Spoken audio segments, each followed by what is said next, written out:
नमस्कार बच्चों, आप सभी का स्वागत है मेरे नीट चैनल पर। आज का टॉपिक होगा हमारा सेक्सुअल रिप्रोडक्शन। मैंने अपने पहले पहले पीरियड पहले ये चैनल पे मतलब जो मैंने पहला वीडियो बनाया था, मैंने लाइफ स्पैन के बारे में बताया, रिप्रोडक्शन के कुछ और चीज़ें बताई और देन एसेक्सुअल रिप्रोडक्शन के बारे में हमने बात की। आज हम बात करेंगे सेक्सुअल रिप्रोडक्शन क्या होता है।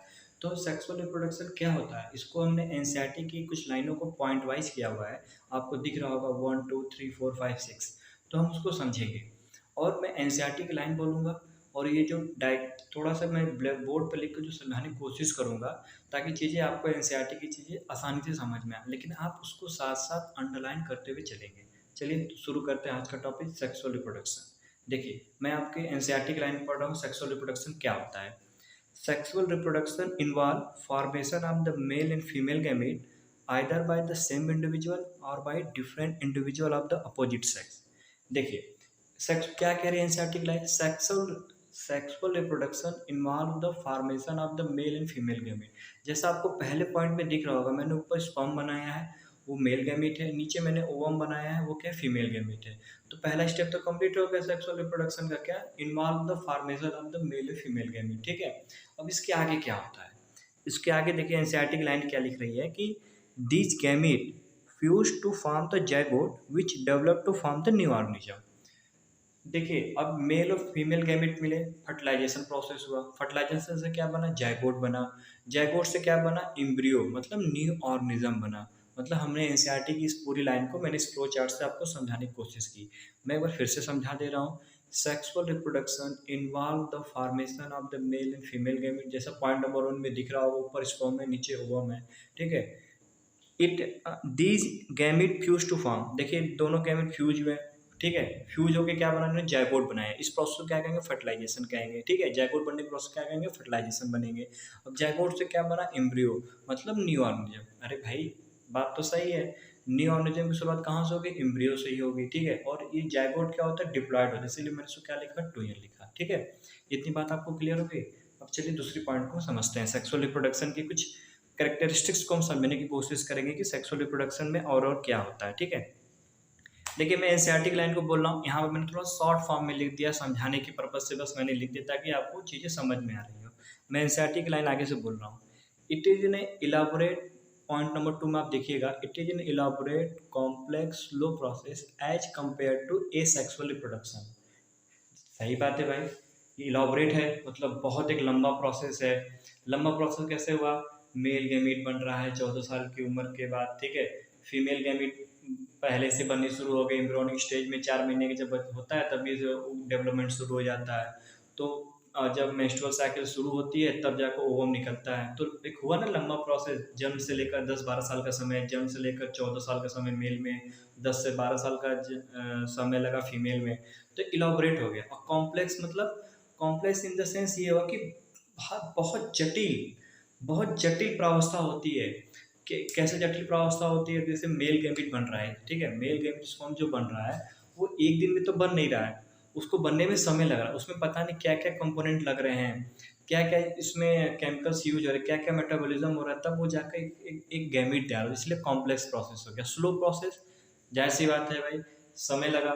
एक साल से लेकर 12 साल की उम्र तक आने में एक फीमेल आती है, फिर जाके ओवुलेशन उसका स्टार्ट होता है, मेंस्ट्रुअल साइकिल स्टार्ट होती है, तब जाके ओवम निकलता है। और वही केस मेल में थोड़ा ज़्यादा समय लगता है, 12 से 13 साल का उम्र, 13 से 14 साल का होगा तो स्पर्म मतलब निकलना शुरू हो सकता है, तब स्पर्म मतलब निकलेगा, तो एक समय लगा। उस चीज़ को क्या कहेंगे, स्लो प्रोसेस कहेंगे। हालांकि आप क्लाइमेटिक चेंज के कारण जो मतलब वार्म क्लाइमेट वाले कंडीशन हम लोग हैं, तो यहाँ पे स्पर्म थोड़ा सा पहले बन जाता है। ठीक है, ठंड जो मतलब कोल्ड रीजन, कोल्ड क्लाइमेट वाले होते हैं, वहाँ पे स्पर्म थोड़ा सा टाइम लेता है बनने का। ठीक है, ये बात समझ में आ गई ना। ए सेक्सुअल रिप्रोडक्शन में ऐसा कुछ होता ही नहीं है।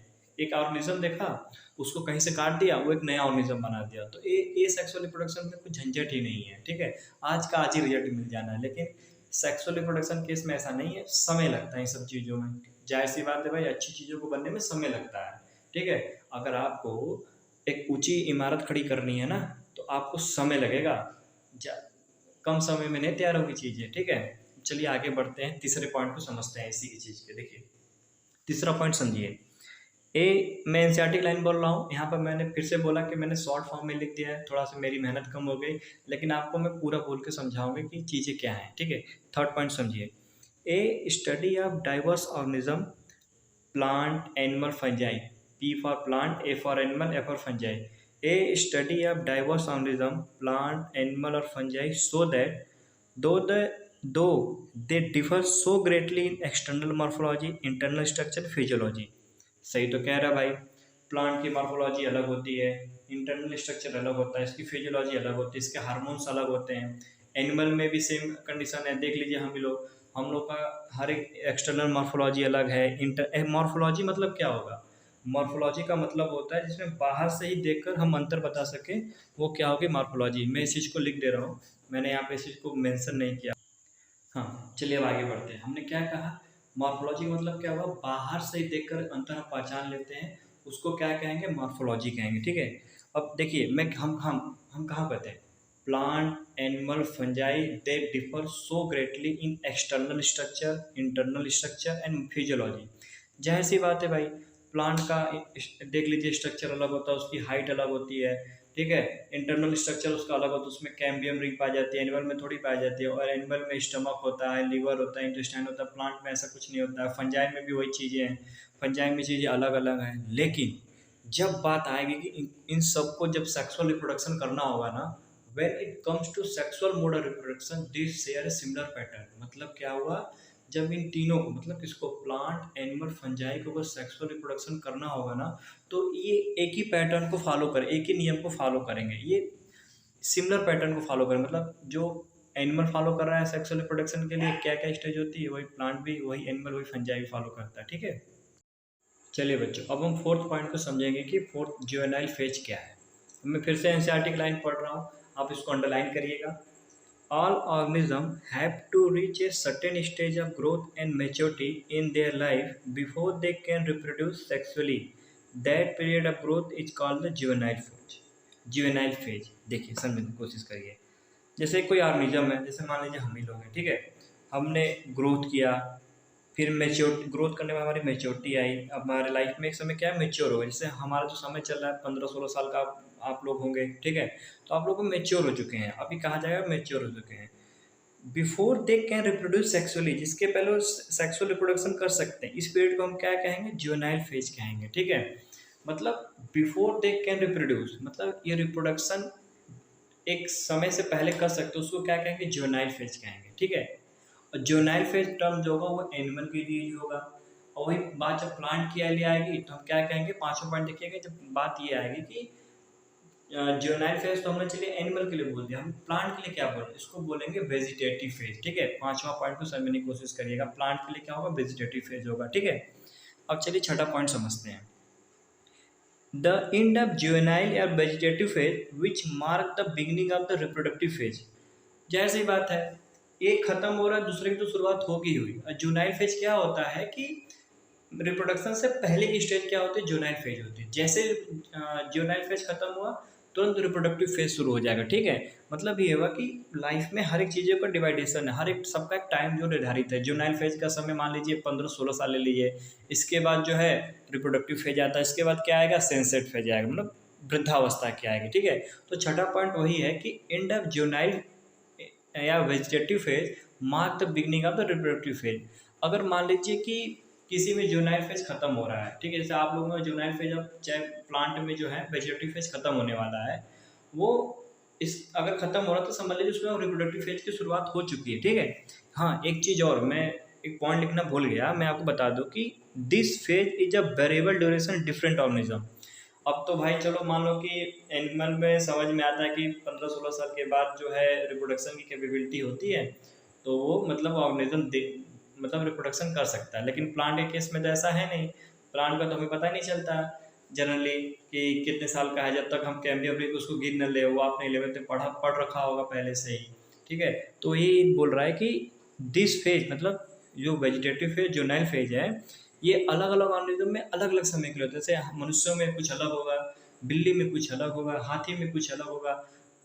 अब तो मतलब अलग अलग होगा, ठीक है। वही प्लांट के केस में लीजिए, बरगद का समय कुछ अलग होगा, रिप्रोडक्टिव जुवेनाइल फेज अलग होगा, नीम का कुछ अलग होगा, कटहल का पेड़ होगा उसका अलग अलग होगा। तो मतलब वही है कि अलग अलग ऑर्गेनिज्म में अलग अलग समय होता है इन दोनों फेजों, किसका किसका, जुवेनाइल फेज और रिप्रोडक्टिव वेजिटेटिव फेज का। ठीक है बच्चों, अब हम आगे पढ़ेंगे इसके बारे में थोड़ा सा और इसको इलाबोरेट करेंगे। ठीक है, अब आगे बढ़ते हैं। अब आपको पॉइंट नंबर 1 में दिख रहा होगा 3 टर्म, एनुअल, बाइनर, पेरेनियल।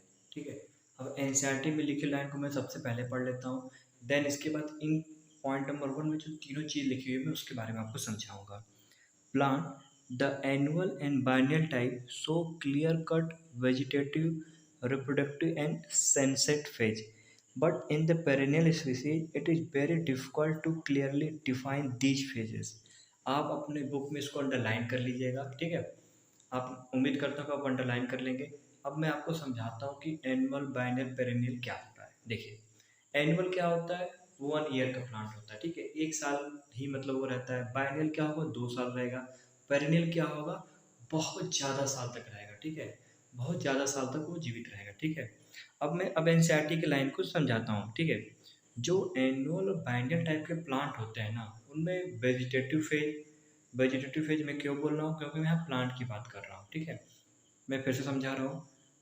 जो एनुअल और बाइनल टाइप के प्लांट होते हैं वो क्लियर कट मतलब स्पष्ट रूप से उसमें क्या दिखता है, वेजिटेटिव फेज दिखता है, रिप्रोडक्टिव फेज दिखता है, मतलब कब सेक्सुअली एक्टिव रहते हैं, और सेंसेट फेज मतलब कब वृद्धावस्था होती है। ये तीनों चीज़ें जो हैं, वेजिटेटिव, रिप्रोडक्टिव एंड सेंसेट फेज, ये तीनों जो हैं एनुअल बाइनल प्लांट में दिखती हैं। लेकिन पेरेनियल स्पीसीज जब की बात आएगी ना, तो ये तीनों फेज कब आएंगी, कैसे आएंगी, कितने टाइम पे आएंगी, कुछ भी पता नहीं होता है। कुछ कुछ भी नहीं पता होता है। मतलब वेजिटेटिव, रिप्रोडक्टिव, सेंसेट में डिफरेंस ही नहीं हो पाता है पेरेनियल प्लांट के केस में। ठीक है, तो इस चीज़ को हम समझेंगे। अब आगे चलिए, आगे बढ़ते हैं। कुछ पेरेनियल प्लांट है बम्बू स्पीसीज। पहले मैं एनसीईआरटी लाइन को पढ़ता हूँ, देन इसके बाद आपको ये चीज़ समझाता हूँ। A few plants exhibit unusual flowering phenomena. Some of them, such as bamboo species, flower only once in their lifetime।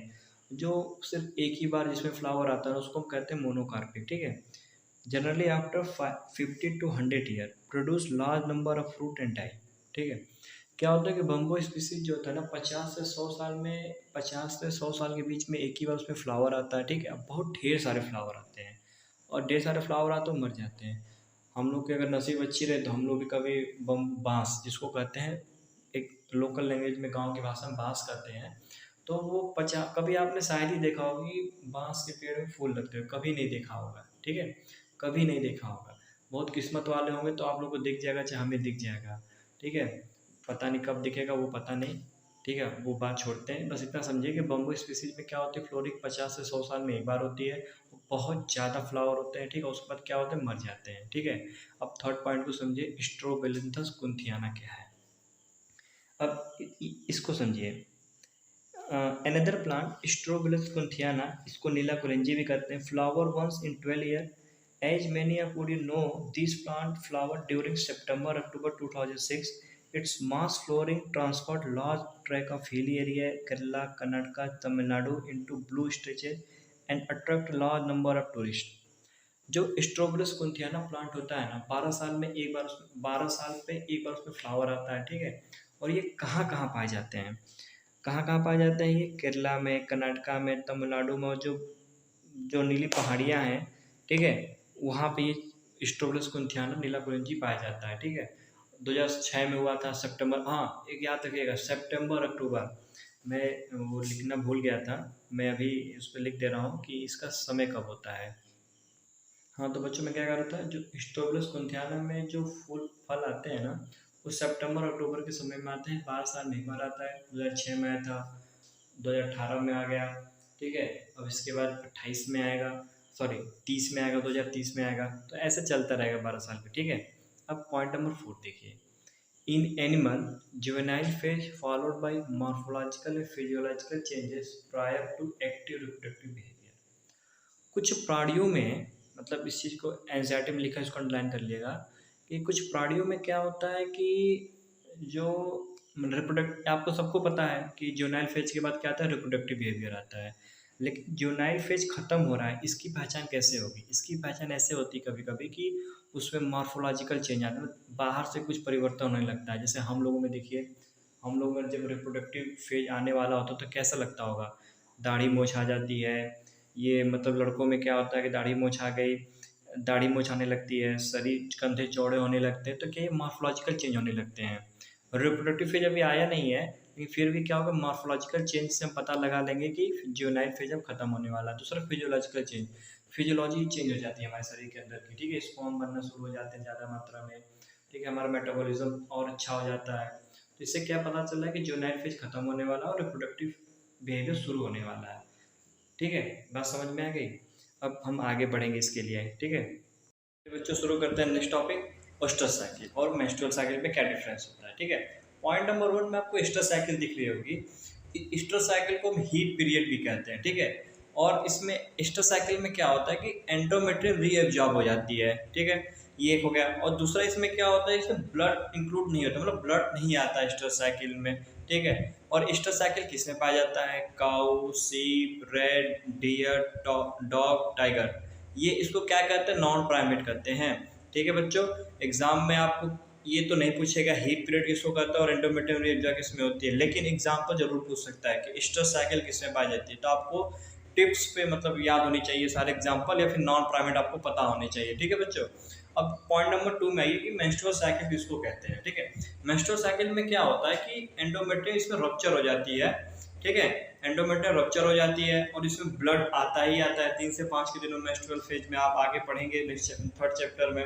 और ये किसमें पाया जाता है? मंकी, एप, ह्यूमन में, ठीक है? और इसको हम प्राइमेट करते हैं, इसको मंकी, एप, ह्यूमन को करते हैं।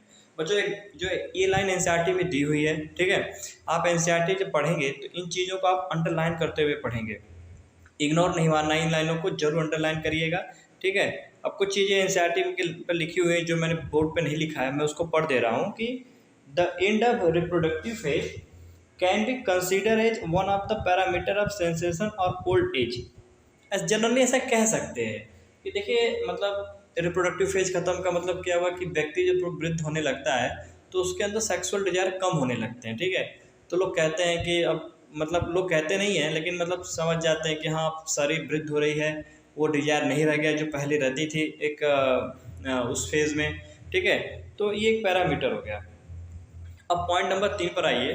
पॉइंट नंबर 3 जो है एनसीईआरटी में क्या पूरी लाइन लिखी है, मैं एग्जैक्ट पढ़ दे रहा हूँ।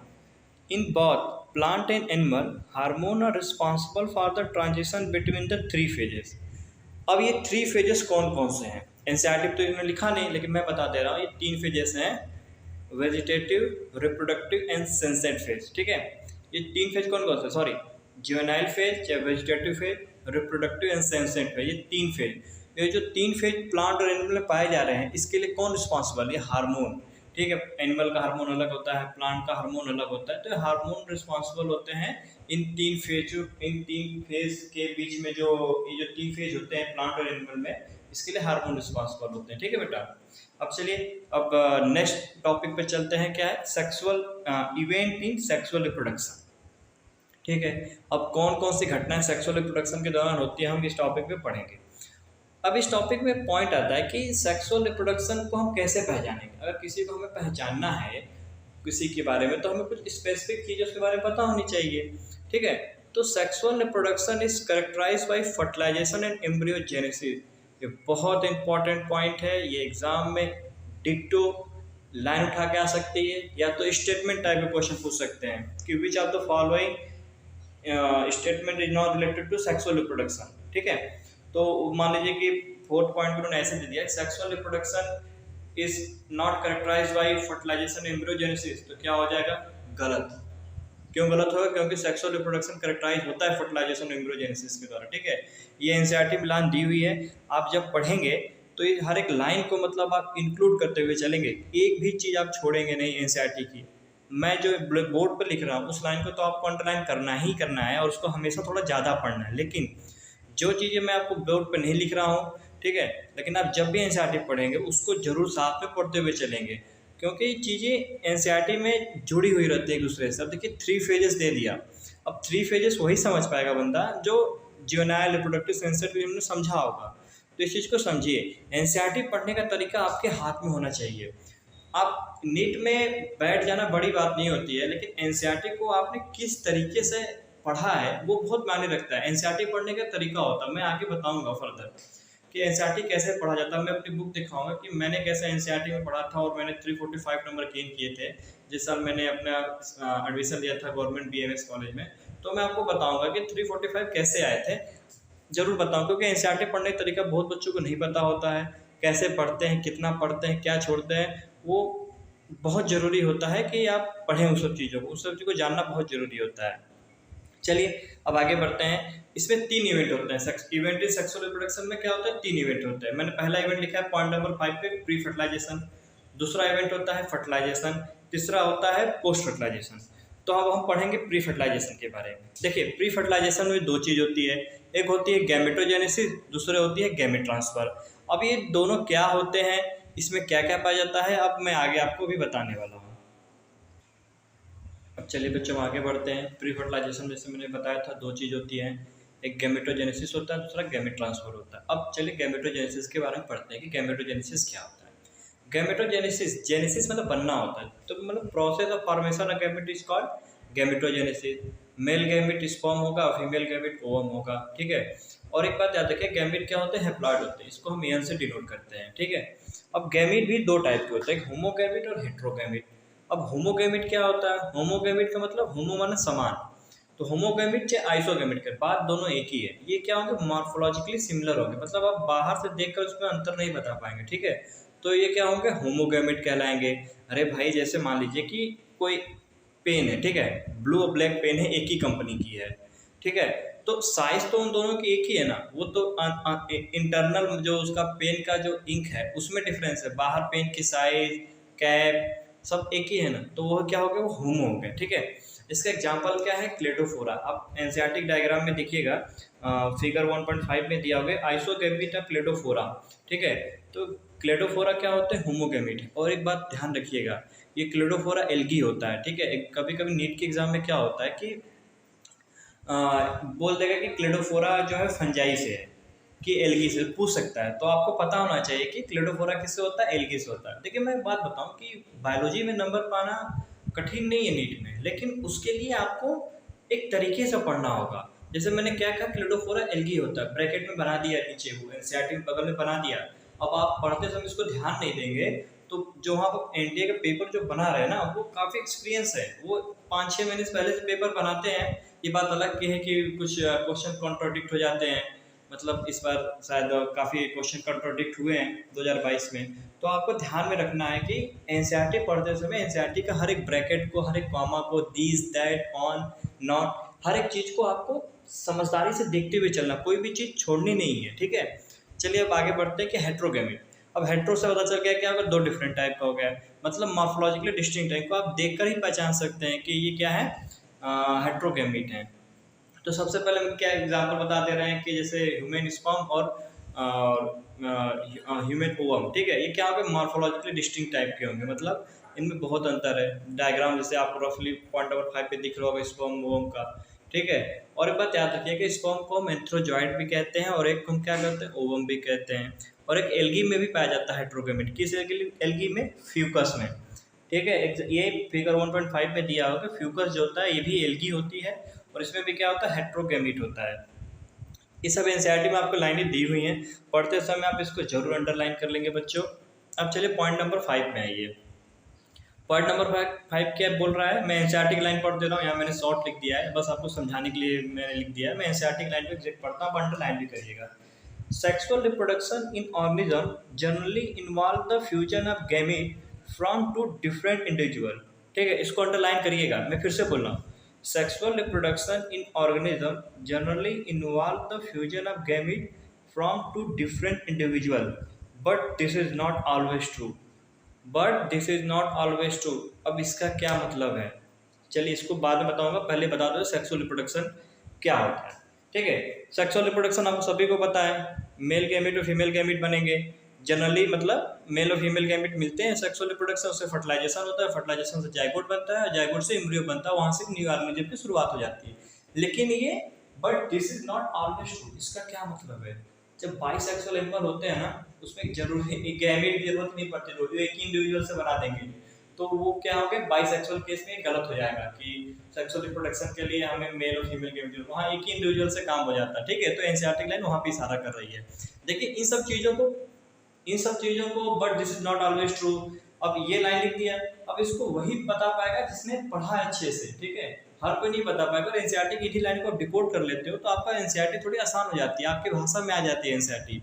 और मैं आपको बात बताऊं कि जो बच्चे पहली बार एनसीईआरटी पढ़ रहे हैं, चाहे मतलब जैसे भी हो, जिस भी बोर्ड से हो, शायद अब मुझे लगता है कि यूपी बोर्ड सीबीएसई बोर्ड के सिलेबस अब एक हो गए हैं, एनसीईआरटी हो गए।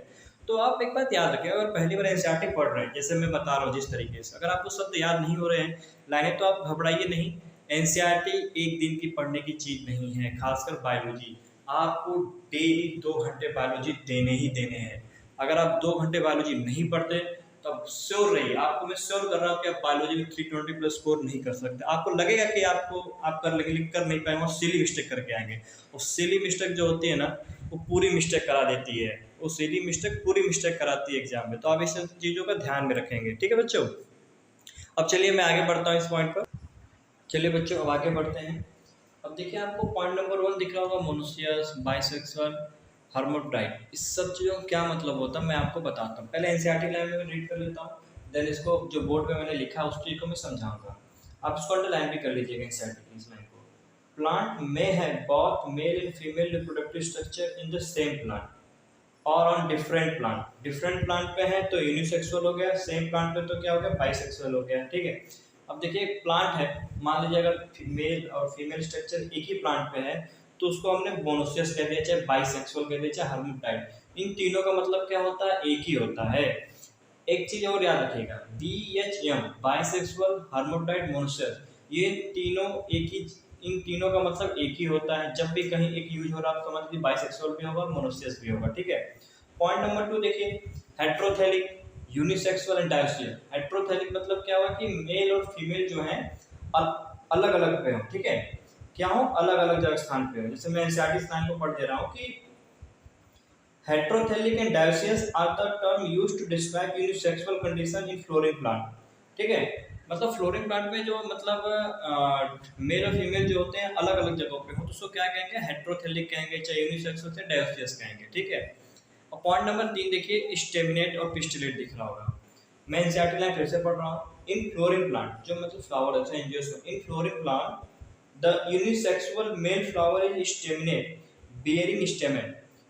फ्लोरिंग प्लांट में क्या होता है कि मेल फ्लावर स्टेमिन बियर कर रहा है, उसको क्या कहें, बियर माने मतलब रखना, बियर माने क्या होता है, रखना। तो अगर फ्लोरिंग प्लांट में अगर मेल फ्लावर जो होता है अगर वो स्टेमिन बियर कर रहा है उसको क्या कहेंगे, स्टेमिनेट कहेंगे।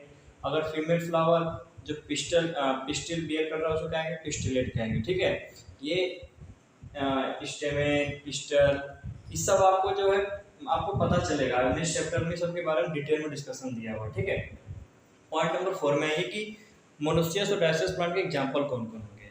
तो मैंने आपको बता दिया कि मोनोसियस प्लांट कौन होते हैं, डायोसियस प्लांट कौन होते हैं, मतलब कैसे पहचान होगा उससे एग्जाम्पल देखिए।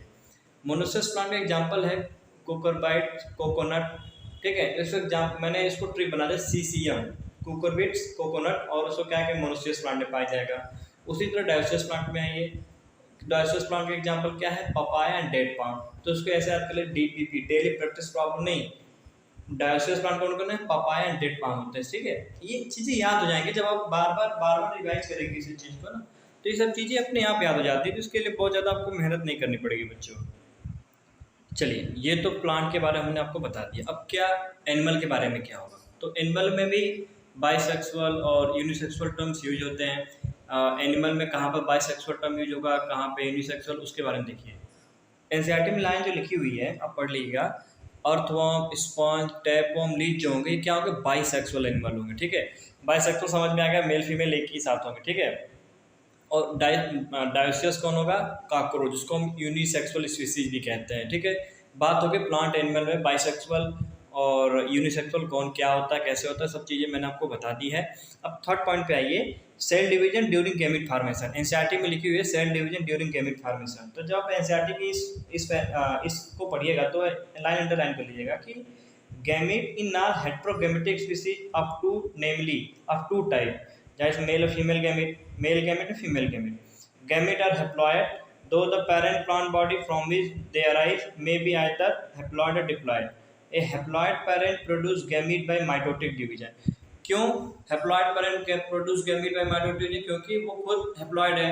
अगर मियोसिस अगर हो गया तो फिर हाफ 1/2 थोड़ी बनेगा गैमीट. गैमीट तो 1 होगा चाहे 2 होगा. तो इसलिए क्या होगा, हैप्लॉइड पैरेंट माइटोटिक डिवीजन करके बनाते हैं. ठीक है. अब हैप्लॉइड गैमेट किससे पाया जाता है, डिप्लॉइड गैमेट किससे पाया जाता है? मैंने आपको पॉइंट नंबर 3 और 4 से समझाने की कोशिश की है. देखिए, मोनेरा, फंजाई, एल्गी, ब्रायोफाइटा में क्या होते हैं, गैमेट्स हैप्लॉइड होते हैं. ठीक है, फिर से बोल दे रहा हूँ, मोनेरा, फंजाई, एल्गी, ब्रायोफाइट में क्या होंगे, गैमेट हैप्लॉइड होंगे. पॉइंट नंबर 4 देखिए क्या है, टेरिडोफाइट, जिम्नोस्पर्म, एंजियोस्पर्म, इसमें क्या होंगे, गैमेट डिप्लॉइड होंगे. ठीक है, 2n होंगे. तो आज के लिए बस इतना ही था. आप पढ़ते रहिए और एनसीईआरटी की हर एक चीज़ को समझने की कोशिश करिए. ठीक है, उसमें जो क्वेश्चन दिए होते हैं एनसीईआरटी के ना, उसको भी पढ़ना होता है, वहाँ से भी क्वेश्चन आते हैं. मैं कोशिश करूँगा कि एनसीईआरटी के जो क्वेश्चन दिए हुए बीच बीच में मैं उसको भी बताऊँ. और एनसीईआरटी में जो समरी है प्रीवियस 2021 में बायोटेक्नोलॉजी से समरी से क्वेश्चन उठा के आए हुए थे, तो आप समरी भी पढ़ा करिए जरूर, क्योंकि समरी छोटी होती है.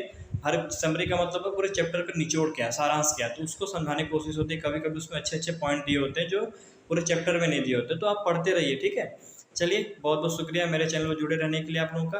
पढ़ते रहिए, मेहनत करते रहिए और अच्छे से मतलब विश्वास रखिए अपने अंदर कि हम कुछ आगे कर लेंगे. बहुत बहुत धन्यवाद.